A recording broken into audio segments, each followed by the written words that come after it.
I don't know John Rich, never met John Rich. Talked to him for 2 minutes right now, and I really like John Rich. So anybody that doesn't like John Rich can kiss my ass. How about that? And I just talked to the man. I've been drunk in his bar. I have. My daughter, myself, bunch of friends. We ended up in John Rich's bar on Broadway. Next thing you know, I'm like, hey, I'm too old for this shit. I got to go home, John. Thank you for that. I know how you feel, man. I got to pick my shots these days as well. But thanks for visiting Redneck Riviera, man. I'm glad you had a good time. Yeah, I love it. Hey, why are Jason Aldean and Oliver Anthony, why have their songs resonated? You're in the industry. You know more about this than anyone. What's happening here? Well, I think in general, music over the past probably 10 or 15 years, a lot of it has become really homogenized. You know, there's no lyrics that really, as I would say, break a bone or bloody your nose. They don't cut the skin with the lyrics. And country music, you know, we're founded on singer-songwriters that wrote lyrics that really cut right to the point of the matter. So when Aldean and Oliver Anthony, these kind of guys come forward with songs that aren't playing any games and they just say it like it is, the American people really appreciate that. They're like, finally, somebody's saying exactly what I've been thinking.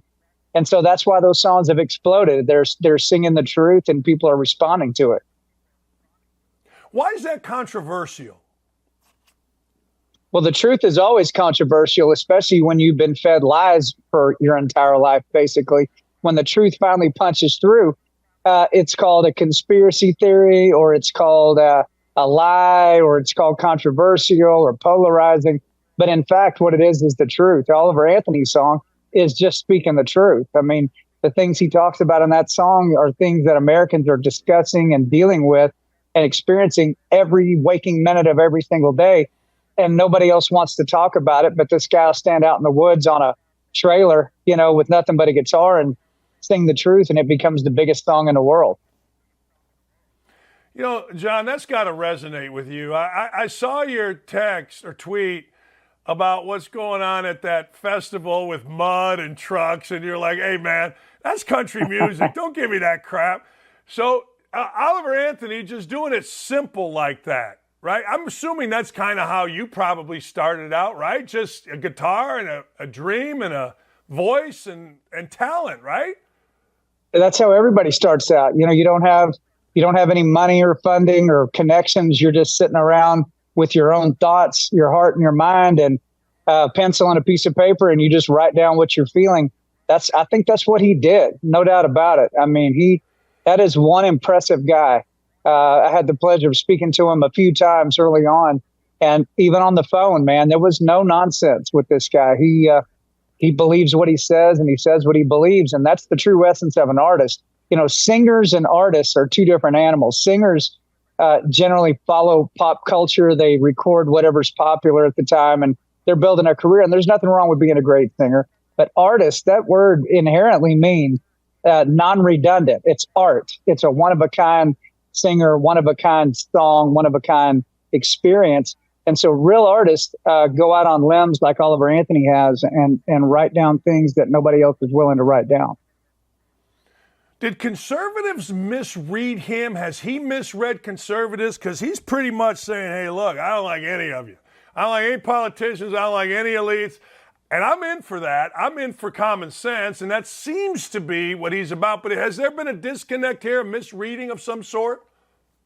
Well, I think we've all started to realize in the past 3 or 4 years that Republicans and Democrats, in large part, are two wings on the same bird. I mean, we're calling it the uniparty these days for good reason.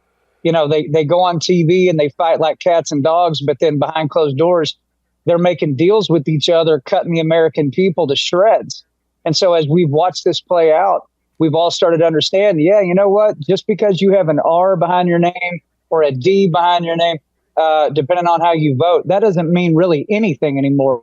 Or actions speak louder than words. I think to Oliver Anthony's song and him as a person, yeah, he's sick of all of them, as am I, as are most Americans. We realize that politicians and the big companies, big pharma on down the line, that we've been manipulated for a very, very long time by all of them. John, do you think that'll continue? Do you think the American people will get shut down? Because you know what Orwell said, basically, if you control the language, then you control everything. I don't know. Do you think that the media Because it's already started. I've seen a few things from NBC News' Twitter account, and it's very, very biased here. I think the media is going to go on attack, and we may go back to where if you say what I just said, or I think certain things are BS, you risk being absolutely swarmed and, I guess, canceled. I don't know. I'm too old to be canceled, but you get my point. I think America has realized that the mainstream news is a bunch of liars. It's the mockingbird press. I mean, how many videos have you seen? Hundreds of videos where they're all saying exactly the same thing in exactly the same way on exactly the same day. Yeah. I mean, so Americans realize this is total BS. They're not going to buy it. And thank God in the past 3 or 4 years, other media outlets have shown up. Rumble has become a big channel where they don't censor people. Twitter has done a better job, but not a perfect job. True Social, you can go on there and talk about what you want to talk about. There are other platforms now available to us that were not around in 2020. And I believe most Americans are probably getting the news that they count on alternative sources at this point. John, have you seen, I'm going to go back to something you discussed earlier. Have you seen in your businesses, have you seen a decline sales of Bud Light real time? Well, it actually went to zero. So Bud Light was our number one beer since the day I opened Redneck Riviera downtown in Nashville in 2018. It was by far and away number one. When the whole thing broke with Bud Light, I didn't go out and shoot mine up. Kid Rock did. That was kind of a crazy video. He shot his up. I didn't do that. I told my general manager, hey, just keep track on how much Bud Light we're selling. I'm curious what happens to sales. And within about 5 or 6 days, our sales had gone to zero. We were selling no Bud Light, couldn't give it away. Nobody wanted to be seen holding that can. So I had to call the distributor and say, hey, we can't sell this Bud Light. Come pick it up. So it's the first time I ever saw a beer truck taking beer out of a bar instead of loading it into a bar. But it was about 118 cases of Bud Light, about 8 kegs that were untapped. And we haven't sold it since. We moved on to Yingling and some other brands like that. Haven't missed a lick. Haven't missed them at all. And your profits are not down because of Bud Light? No. If anything, more people are coming in. So it's kind of the opposite. And again, any bar can sell whatever they want to. Garth Brooks said, I'm going to sell all the beers, meaning I'll sell Bud Light. Okay. He may not sell much of it, but stock it if you want to. In my place, they just literally stop buying it. You're running a business, man. You got to put things on the shelf that people want to buy. Hey, John, last thing before I let you go. Festivals like Burning Man, and I know this has been a long time thing, but we saw the Fry Festival. We've seen things like this. There's a great one here, running tides or something, running horses up here in Michigan that my wife and all of her friends went to and had a great time.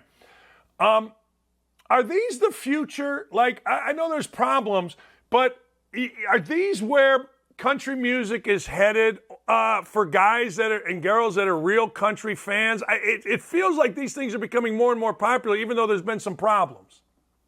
Yeah, festivals in the world of country music, they are massive. Big Kenny and I, Big and Rich, Cowboy Troy, we probably play 15, 20 of them a year. So there's huge ones. Country Thunder is a big one. They're around the U.S. I think country fans, or really any music fan, they like to go to a big gathering where everybody's kind of on the same page musically and they like the same things. And they go have a great time for 2, 3, sometimes 4 days. There's one called We Fest up in Minnesota that is like 60, 70,000 people for 4 days. It's crazy. That deal out there in Burning Man, there's a lot more to that than just music, though. There's a lot going on out there. I've never been to it. I've seen some footage of the inside stuff. It's curious what they're doing out there. But stuck in the mud in the country music world, people would pay extra money to have mud at the country music festivals because, man, a muddy field and a 4-wheel drive sounds like a date where I come from. It's like, hey, baby, I got some mud in the truck. Let's go. Yeah. Oh, yeah. Well, there's at least a song in there somewhere. Oh, no doubt about it. I mean, that's part of our culture. A lot of the folks at Burning Man, they're tech people. They say they're survivalists too. They say that they're like all about the land, but there's a lot of trash left. They're burning a lot of propane and gas out there. It's a little hypocritical. I hope they all get out in one piece. That's looking kind of dire out there. I mean, food and water, they didn't plan to be there for that long. So I hope they get out and everybody's safe. Hey, last thing, you're the perfect guy to ask this because I think you're on Twitter. You've got a pulse. I think. Will Biden be the Democratic nominee? Will Trump be the Republican nominee? I think there's no doubt Trump will be the Republican nominee. Biden, listen, I think the Democrats are probably going to try to figure out any way they can to get him out of there before the race. That if I was a Democrat and I was watching the situation, I would be trying to figure out a way to replace him with somebody. Listen, if that was my grandfather, if that was a family member of probably anybody watching, and you watched them struggle to that degree, not only would you not allow them to be running the most powerful country in the world, you'd probably be concerned about them driving, about them living by themselves, about them taking their medicine on time. I mean, about falling down, you'd probably give them a life alert. You know, that's how we would look after a walk-in tub. I mean, you would give that elderly family member everything they needed to keep them safe. And so it's like elder abuse at this point. And I don't mean that in a funny way. I mean, that's what it looks like to me. I think it's very sad. And I would not be surprised at all if they figure out a way to move him out and move somebody else in before this election. Taking politics out of it, I totally agree with you. And Mitch McConnell may be even worse with that whole freeze-up thing. Yeah, I mean, it looks like he's having, I know he hit his head, so it's something to do with his brain. But listen, you've got Dianne Feinstein sitting on the West Coast. She can't walk anymore. She can't think anymore.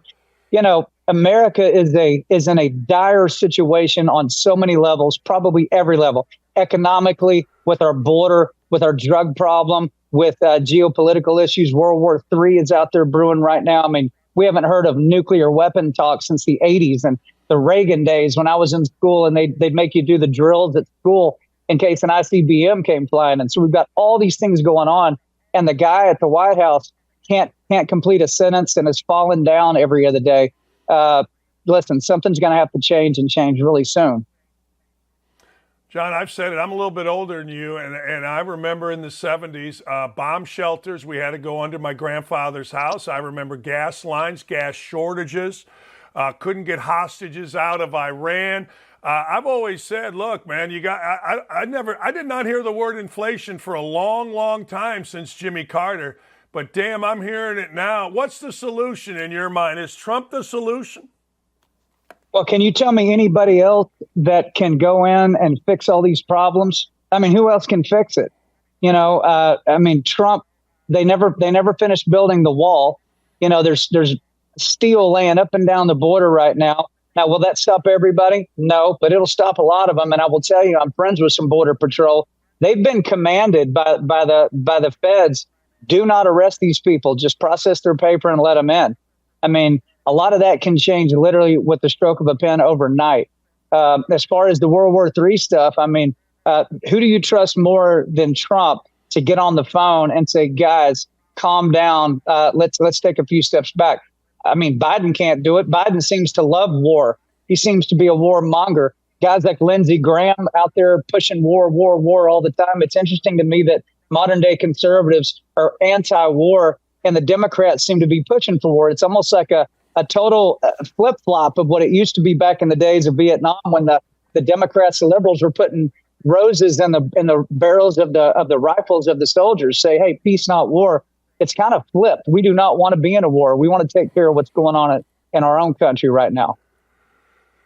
You know what's also flipped is the fact that everybody, when Trump was debating Hillary or when Trump was debating, or I guess more Hillary than Biden, it was he has the wrong temperament. He'll get us into a war when in fact he did the exact opposite. And here we go. The folks, he doth protest too much, the Democratic Party, all this protesting about Trump's mentality for war. Look what we got here with, oh, by the way, the Democratic Party and Joe Biden relative to war. It's unbelievable. Yeah. So, I mean, when you can't complete a sentence, when you're falling down every other speech, the countries around the world are run by they're run by effective people, and they're run by people that respect strength, not weakness. And so say what you will about Trump. He's by far a perfect human being, by far. And there's no such thing as perfection. But he does love his country. And he did have the fortitude and the backbone to look them dead in the eye and go, you better back down, because if you don't, X, Y, and Z is going to happen, and I'm going to make it happen immediately. And they believed him. I mean, he John Wayne their act. I mean, he said, try it, Pilgrim.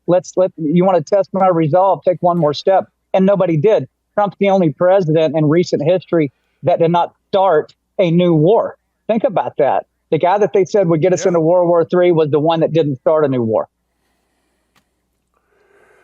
I played for a coach named Bobby Knight, and fear was a pretty damn good motivator for me. I don't know about anybody else, but fear wasn't a bad motivator for my side.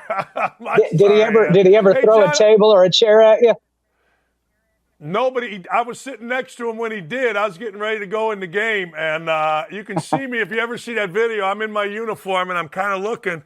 He did hit me in the face with a basketball, and we had to be separated when I was a freshman on the court at Minnesota, but that's another story for another time. Hey, John, I've enjoyed the hell out of this, man. I hope you'll come back. This was a lot of fun.